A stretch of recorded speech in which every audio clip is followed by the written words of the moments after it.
Thanks all for coming.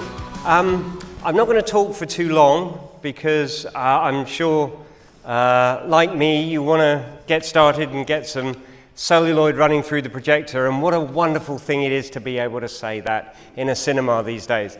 Anyway, first question. How many of you, put your hands up, have never seen Dreamscape? Awesome, you're in for a treat. Okay, so what you want to do is you want to think Inception, Chris Nolan's film Inception. Dreamscape is another entry in the very small niche, people projecting themselves into dreams caper movie. There aren't that many of them, but Dreamscape is sort of like the B-movie version of this. If Nolan's film has a lot of, as Nolan's film do, a lot of portentousness and bombast in a good way, or bad way, depending on your point of view, Dreamscape is the kind of B-movie version. It's sort of deep impact to Inception's Armageddon. It's that kind of thing you want to be thinking about. It's a B-movie version of that story. So, what kind of film are you about to see? Well, it's a mixture of Inception, a little bit of Nightmare on Elm Street, and just a smattering of 1970s conspiracy thriller like The Parallax View or 3 Days of the Condor. That's the kind of arena that you're going to be looking at. That's what you're going to see. So basically the story is you have a guy who has special abilities, who is drafted into a secret government project where people can project themselves into dreams.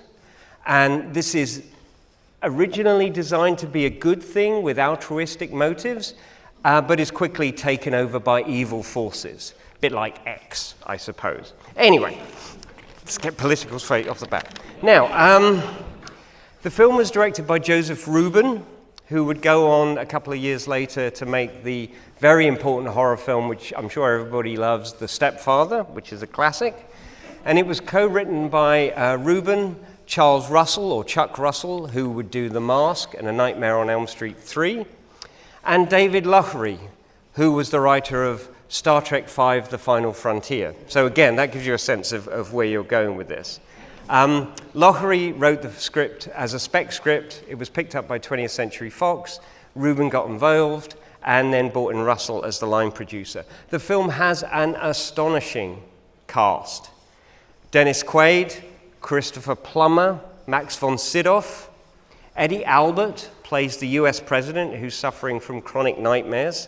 The late, great George Wendt appears as a kind of James Herbert-style author of cheesy horror novels.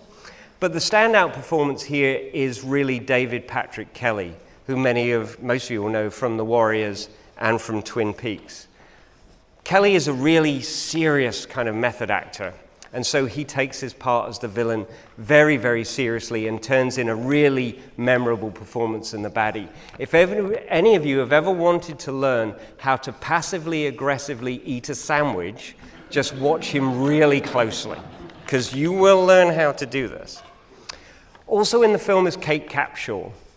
Now, this was a film that was made before Kate Capshaw did Indiana Jones and the Temple of Doom, but was held back until after Temple of Doom came out in order to capitalize on what everyone assumed would be her great rise to fame.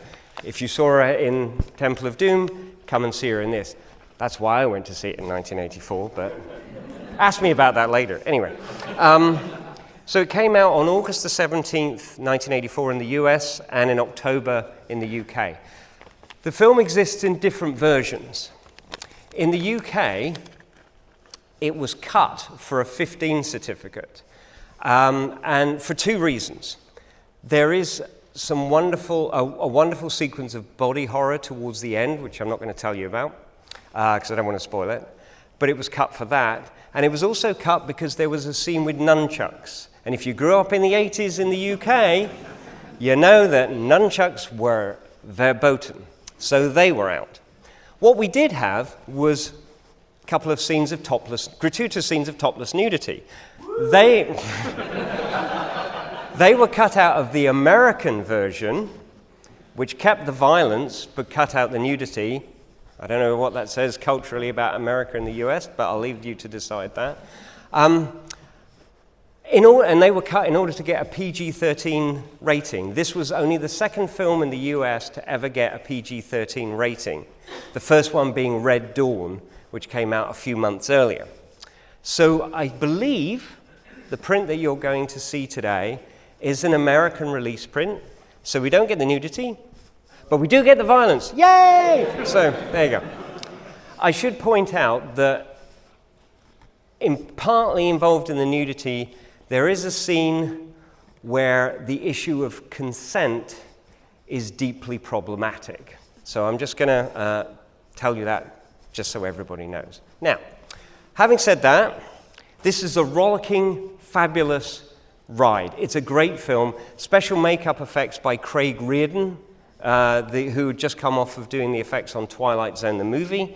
It's got a brilliant noodly score by Maurice Jarre, who was dead in the middle of his noodling synthesizer phase of writing his scores, and it's absolutely awesome. The director of photography is Brian Tufano, who did Trainspotting and Shallow Grave and Quadrophenia. So you've got real pedigree here. And I really, really hope you love this film as much as I do. So I'll stop talking, we'll roll the celluloid. Focus your minds, it's time to enter the dreamscape. Enjoy.